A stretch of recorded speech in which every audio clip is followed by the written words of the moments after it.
நீலகிரி மாவட்டம் முதுமலைக்கு இன்று சென்ற முதலமைச்சர் ஜெயலலிதாவை யானை குட்டி ஒன்று தும்பிக்கையால் திடீரென தள்ளிவிட்ட சம்பவம் பெரும் பரபரப்பு ஏற்படுத்தியுள்ளது. அச்சத்தில் முதலமைச்சர் அலறி அடித்து விலகிய அபூர்வ காட்சியும் அப்போது பார்க்க முடிந்தது. நீலகிரி மாவட்டம் கொடநாடு எஸ்டேட்டில் தங்கி அரசு பணிகளை கவனித்து வரும் தமிழக முதலமைச்சர் ஜெயலலிதா இன்று முதுமலையில் உள்ள யானைகள் முகாமிற்கு சாலை மார்க்கமாக சென்றார். அங்கு அவரை வரவேற்பதற்காக 24 யானைகள் நிறுத்தி வைக்கப்பட்டிருந்தன. அப்போது காவேரி என்ற குட்டி யானைக்கு ஜெயலலிதா உணவளித்துவிட்டு அதனுடன் விளையாடி கொண்டிருந்தார். கூட்டத்தை கண்டு மிரண்ட யானை குட்டி தும்பிக்கையால் முதலமைச்சர் ஜெயலலிதாவை முட்டி மோதி தள்ளிவிட்டது.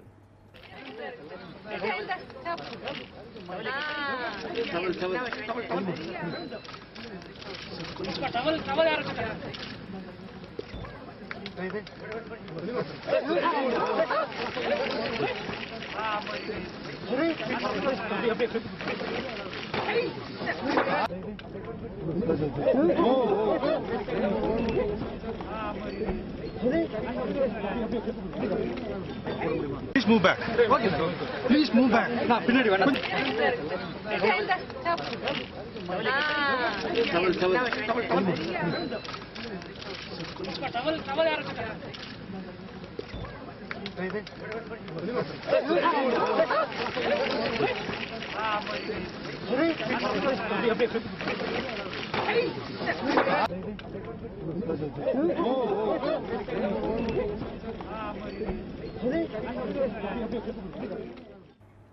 முதலமைச்சர் ஜெயலலிதா நிலை குலைந்ததை கண்டு பதறிய பாதுகாவலர்கள் அவரை உடனடியாக சூழ்ந்து கொண்டு அவருக்கு ஆபத்து ஏற்படாமல் பாதுகாத்து பத்திரமாக அழைத்து சென்றனர்.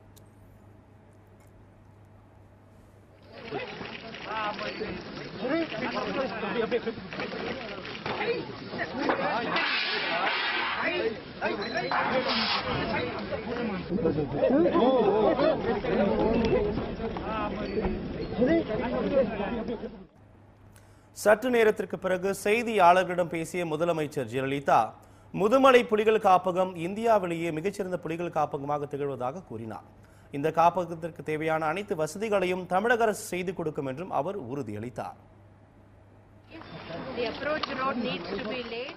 We will see that the approach road is laid properly, and whatever improvements need to be made will be made immediately. What are the efforts of the Tamil Nadu government on this front? Any specific proposals? It's one of the best tiger reserves in the entire country.